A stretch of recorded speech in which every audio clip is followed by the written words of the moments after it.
A kú déédé àsìkò yìí, àkójọpọ̀ ìròyìn ọ̀sẹ̀ la mú wá fún yín. Orúkọ tèmi ni Ọmágbémisọ́lá Ọmọalọ́runmándẹ̀. Olórí ológun agbèfọ́ba CDS Christopher Musa ti ní ìṣekúpa tó ń wáyé láìpẹ́ yìí ní ẹkùn àríwá ní í ṣe pẹ̀lú ìdìbò ọdún 2027. Ìgbà díẹ̀ sẹ́yìn ni ìkọlù ti ń wáyé ní ẹkùn àríwá pàápàá jùlọ Benue àti Plateau tí ìtàjẹ̀sílẹ̀ pọ̀ sí lójoojúmọ́.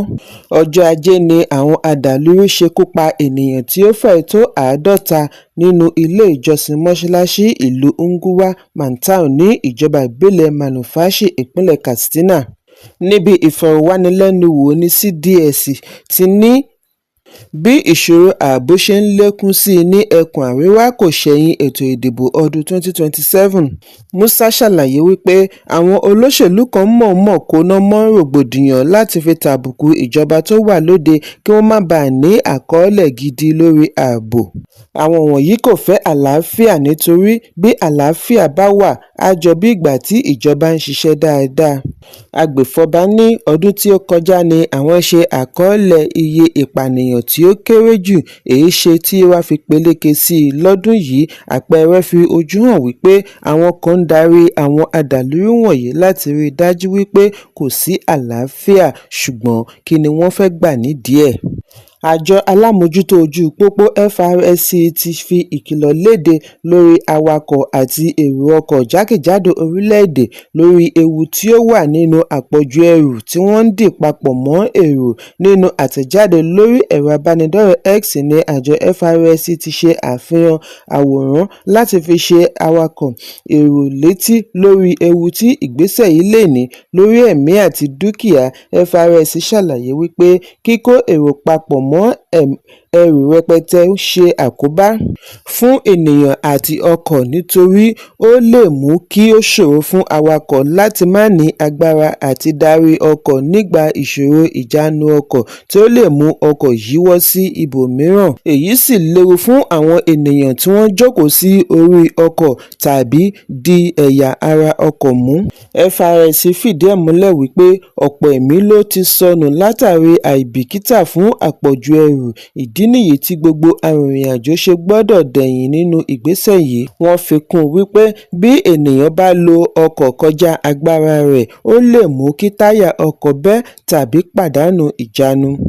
Wọ́n wá ṣe ìkìlọ̀ kí gbogbo èrò jókòó pẹ̀lú ìfọ̀kànbalẹ̀ sínú ọkọ̀, kì í ṣe sórí tàbí lẹ́gbẹ̀ẹ́ ọkọ̀. Kí wọ́n mú ìwàláàyè wọn lọ́kùnkúndùn nítorí ẹ̀mí ò láàárọ̀.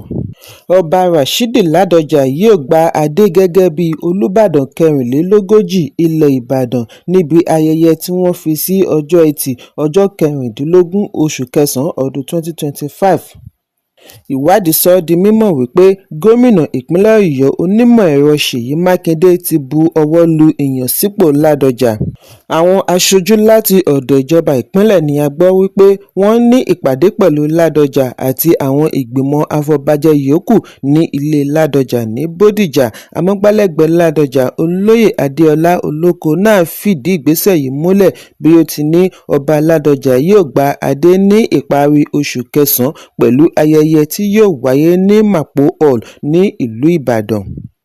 Igbákejì ààrẹ Kashim Shettima ti darí ikọ̀ aṣojú lọ ìpínlẹ̀ Kogi láti lọ bá gómìnà Ahmed. Igbákejì ààrẹ ṣe àpèjúwe olóògbé Alhaji Ahmed Momo ní ẹni tí ìgbàgbọ́ rẹ̀ wálẹ̀ jìn pẹ̀lú ìwà ìrẹ̀lẹ̀ tí ó fi ìgbé ayé rẹ̀ jìn fún iṣẹ́ Ọlọ́run àti ọmọ ènìyàn. Èyí sì ṣe àpẹẹrẹ nínú ìwà ọmọ rẹ̀ gómìnà Ahmed Ododo.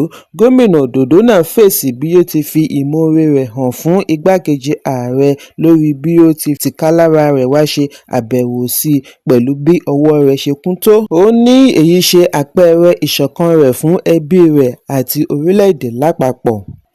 Àjọ tó ń gbógun ti ìwà ìbàjẹ́ àti ìṣòwò ìlú kúmọkùmọ EFCC ti kéde wíwá Bashir Aske tí ó jẹ́ ọkọ ọmọ igbákejì ààrẹ ìjẹta Atiku Abubakar lórí ẹ̀sùn ìwà ọ̀daràn criminal conspiracy and money laundering. Alukoro àjọ EFCC Délé Oyèwálé ni ó ṣe àfihàn yìí bí ó ti rọ ará ìlú wípé àjọ EFCC fẹ́ ìrànlọ́wọ́ wọn.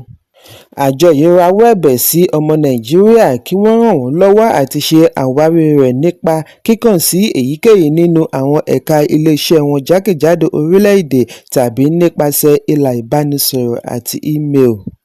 Pẹ̀lú gbogbo awuyewuye tí ó dìrọ̀ mọ́ èròńgbà àti ṣe àlékún owó oṣù àwọn òṣìṣẹ́ ìjọba tí wọ́n ti pàṣẹ òṣèlú yàn sípò, àjọ RMAFC ṣọnùgbàlágún sí awuyewuye bí wọ́n ti tẹ̀síwájú àti ṣe àlékún owó oṣù ààrẹ, igbákejì àti àwọn onípò òṣèlú yòókù. Alága RMAFC Mohammed Shehu sọ níbi ìfọ̀rọ̀wánilẹ́nuwò wípé owó oṣù àwọn olóṣèlú yìí kò yí padà láti ọdún 2008. Shehu ní lọ́wọ́lọ́wọ́ báyìí ààrẹ Bọ́lá Tinubu ń gba mílíọ̀nù kan àbọ̀ náírà lóṣù nígbà tí àwọn mínísítà ń gba iye tí ó kéré sí mílíọ̀nù kan náírà. Bí a bá wo bí ọrọ̀ ajé orílẹ̀-èdè ṣe rí, owó oṣù wọn ò tó ná mọ́. Lẹ́yìn ìkéde yìí ni àwọn ẹgbẹ́ alátakò, ẹgbẹ́ ará ìlú, Arewa, Middle Belt gbogbo wọn ni wọ́n bu ẹnu àtẹ́ lu ìgbésẹ̀ yìí bí wọ́n ti ṣe àpèjúwe rẹ̀ ní ìgbésẹ̀ tí ó lè fa ìbínú yọ provocative. Wọ́n ní ó jẹ́ ìgbésẹ̀ tí kò ní ìtara ọmọ ènìyàn tí ó tún jẹ́ ìmọ̀tara ẹni nìkan lásìkò tí ìyà ń jẹ ọ̀pọ̀ ọmọ orílẹ̀-èdè. Olúwo ilẹ̀ Ìwó Ọba Abdulrasheed Akànbí ti bu ẹnu àtẹ́ lu àwọn abọ̀rìṣà lórí bí wọ́n ṣe ń fi tipátipá gbé ìṣẹ̀ṣe lé ọba lórí. Níbi àbẹ̀wò sí ààfin Olúwo ni Ọba Abdulrasheed ti sọ̀rọ̀ lórí ìbáṣepọ̀ tí ó wà láàrin ọba ilẹ̀ Yorùbá àti ẹ̀sìn. Ó fìdí ẹ̀ múlẹ̀ wípé kò pọn dandan kí àpèrè ṣe ẹ̀sìn kan, gbogbo ọba ló ní àǹfààní àti ṣe ẹ̀sìn tí ó bá wù ú. Bí ó ti rọ̀ wọ́n kí wọ́n kúkú máa bọ Olódùmarè, ó ṣe àpèjúwe àpèrè ní mímọ́ tí Ọlọ́run dá sílẹ̀. Ó tẹnumọ́ wípé Ọlọ́run ọba ni kí àwọn adarí máa bọ, kì í ṣe òrìṣà. Fàákájà bẹ́ sílẹ̀ láàrin Aláàfin ìlú Ọ̀yọ́ Ọba Abímbọ́lá Ọ̀wádé àti Ọọ̀ni Ilé-Ifẹ̀ Ọba Adéyẹyè Ògúnwùsì bí Aláàfin ṣe fi ìkìlọ̀ ránṣẹ́ sí Ọọ̀ni láti kànńpá kí ó gba oyè ọ̀kanlọ́mọ ilẹ̀ Yorùbá tí ó fi oníṣòwò kan tí ó fi ilẹ̀ Ìbàdàn ṣebùgbé, Olóyè Dọ̀tun Sànúsí dá lọ́lá ní kíákíá. Nínú àtẹ̀jáde láti ọwọ́ adarí ìròyìn Bọ̀dé Dúrójayé ni Aláàfin ti ṣe àpèjúwe ìgbésẹ̀ Ọọ̀ni ní ìtàbùkù ojúkòrójú direct affront sí àṣẹ rẹ̀ gẹ́gẹ́ bí paramount ruler and superior head ilẹ̀ Yorùbá. Lẹ́yìn èyí ni ó fún Ọọ̀ni ní wákàtí 48 láti fi gba oyè yìí padà. Ṣùgbọ́n gbogbo gbèdéke Aláàfin ni Ọọ̀ni dágunlá sí. Agbẹnusọ fún Ọọ̀ni Moses Ọláfárè jáde wá ṣàlàyé ìdí tí Ọọ̀ni kò ṣe ní fèsì sí ìlérí wákàtí 48. Lórí ẹ̀rọ abánidọ́rẹ̀ẹ́ Facebook ni Ọláfárè kọ sí wípé Ọba Ògúnwùsì ti pa á láṣẹ kí òun kọ etí ìgbọ̀nyin sí ìhàlẹ̀ Aláàfin ìlú Ọ̀yọ́ nítorí Ọọ̀ni ti fi ọ̀rọ̀ ọ̀hún sílẹ̀ fún ará ìlú láti wí lé lórí. Èyí wáyé bí ẹgbẹ́ àwọn abọ̀rìṣà ní ìpínlẹ̀ Ọ̀ṣun ṣe ní ó ṣeé ṣe kí wọ́n máa di Aláàfin Ọ̀yọ́ àti Ọọ̀ni Ilé-Ifẹ̀ pẹ̀lú gbogbo ìgbà tí wọ́n fi ń ní gbólóhùn asọ̀. Bákan náà ni ìlúmọ̀ọ́ká akéwì àti onífá Ifáyẹmí Ẹlẹ́bùíbọn ṣe ní àwọn oníṣẹ̀ṣe tí ń ṣe ètùtù kí àlàáfíà lè jọba ní ilẹ̀ Yorùbá níbi ìfọ̀rọ̀wánilẹ́nuwò lórí Fàákájà ní Àràbà ìlú Òṣogbo ti ní àwọn ọba méjèèjì ni wọ́n jẹ́ oníwà ìpẹ̀lẹ́, aṣíwájú ilẹ̀ Yorùbá, ṣùgbọ́n Ọlọ́run á bá wa yanjú gbogbo rẹ̀ nítorí bí àwọn ṣe ń gbàdúrà làwọn tún ń ṣe ètùtù. Kókó ní ìwé ìròyìn tòní kò ní jù báyìí lọ. Ẹ pàdé mi ní ọjọ́ Ajé Monday fún àkọ́tún ìròyìn. Kí a tó lọ, ẹ má ṣaláì fi àkíyèsí yín ránṣẹ́ kí ẹ sì bá wa subscribe sójúnà wa lórí YouTube kí kókó ní ìwé ìròyìn lè máa tẹ̀ yín lọ́wọ́ ní kíákíá.